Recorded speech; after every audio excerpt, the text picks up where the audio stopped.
देश के मैदानी इलाके इस वक्त गर्मी से परेशान हो चले हैं, तो पहाड़ों में तूफान ने लोगों को डरा दिया है। हिमाचल प्रदेश में बीती रात आए तूफान से कई घरों को नुकसान हुआ है और सबसे ज्यादा नुकसान उनको हुआ जिनके घर में शादी हो रही थी। कांगड़ा में बारिश देखो, अंदर शादी चल रही है और बाहर देखो। तूफान का यही खौफ हिमाचल के ऊना में भी दिखा। यहाँ भी शादी के जश्न में खलल डालने वाले तूफान ने लोगों को डराया। सब ने दौड़कर खुद को सुरक्षित जगहों तक पहुँचाया। सिरमौर में भी शादी का टेंट तूफान की मार झेल नहीं पाया। मेहमानों के लिए लगा टेंट सुबह जमीन पर उल्टा पड़ा हुआ नजर आया। राजधानी शिमला भी तूफान की चपेट में थी। तेज हवाओं ने पहाड़ के पेड़ों को जड़ से उखाड़ दिया, जिसके बाद गाड़ियों पर पेड़ का टूटा हुआ हिस्सा गिरा। मौसम विभाग ने 22 अप्रैल तक हिमाचल में इसी तरह मौसम के खराब रहने की भविष्यवाणी की है। यूपी के कानपुर और अमरोहा में अग्नि तांडव से हड़कंप मच गया। कानपुर में केमिकल फैक्ट्री में आग लगने से इलाके में दहशत फैल गई, तो अमरोहा में ढोलक फैक्ट्री में लगी आग पर काबू पाने में फायर ब्रिगेड के पसीने छूट गए। आग की उठती इन लपटों से कानपुर और अमरोहा में हड़कंप मचा दिखाई दिया, जहां भीषण आग ने ऐसा तांडव मचाया कि देखने वाले खौफजदा हो गए। ऊंची उड़ती आग की लपटों पर काबू पाने में फायर ब्रिगेड को खासी मशक्कत करनी पड़ी। ऊंची ऊंची उड़ती लपटों की तस्वीर कानपुर के फजलगंज इलाके की है, जहां लेमिनेशन फैक्ट्री में अचानक ही आग भड़क उठी, जिसने देखते ही देखते विकराल रूप धारण कर लिया।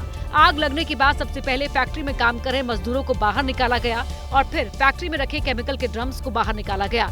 सूचना पर फायर ब्रिगेड की 3 गाड़ियां मौके पर पहुंची, जिन्होंने कड़ी मशक्कत के बाद आग पर काबू पाया।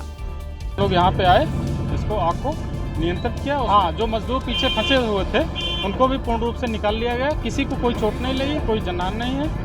अमरोहा के तकिया मोली शाह इलाके की ढोलक फैक्ट्री में भीषण आग से अफरा तफरी मची दिखाई दी।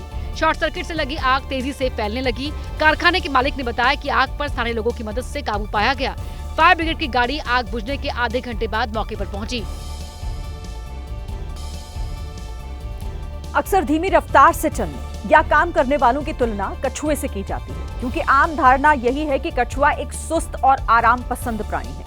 लेकिन कछुए की जो कहानी हम आज आपको बताने जा रहे हैं, उसे सुनकर आपकी सोच बदल जाएगी, क्योंकि इस कछुए ने 1, 2 या 100 नहीं बल्कि पूरे 4,500 किलोमीटर का सफर तय किया है। ऑलिव रिडले प्रजाति के इस कछुए ने ओडिशा के गहिरमाथा से अपना सफर शुरू किया था और श्रीलंका से त्रिवेंद्रम होते हुए महाराष्ट्र में रत्नागिरी तक पहुंच गया।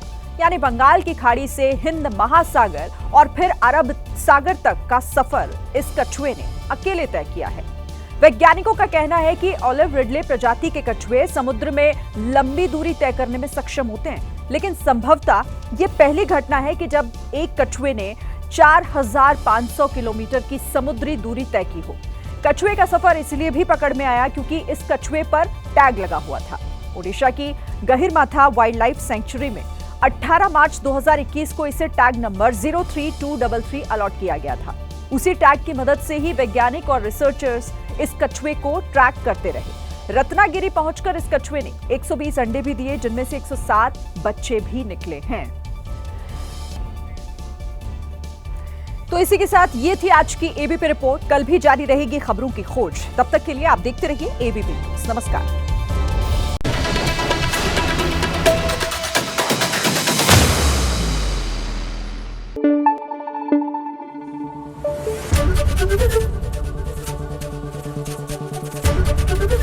एबीपी न्यूज़ आपको रखे आगे।